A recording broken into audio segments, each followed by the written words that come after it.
Welcome to Kenton's videos. Enjoy the video. You begin now, clear a 2m by 2m space and lay the mat.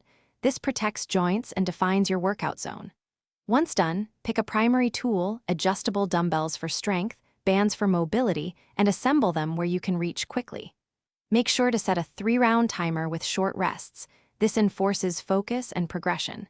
You're starting with foundational movements, so prioritize form over load. The reason is simple. Consistent safe practice builds strength faster than sporadic heavy sessions. Now move into the complex middle.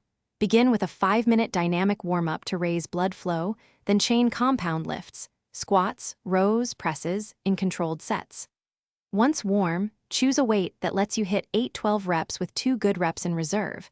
This is how you drive adaptation without overdoing it. Make sure to alternate heavier sets with lighter, higher rep accessory work to target weaknesses.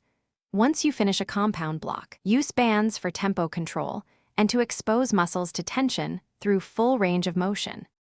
Finish deliberately. Spend 5-7 minutes on mobility drills and breathing to restore range of motion and lower heart rate. Then log the session, weight, reps, and how it felt, because tracking reveals true progress and guides the next plan. If something feels off, stop and reassess. Make sure to reduce the load by about 30% and retest form. Pain is a signal, not a badge.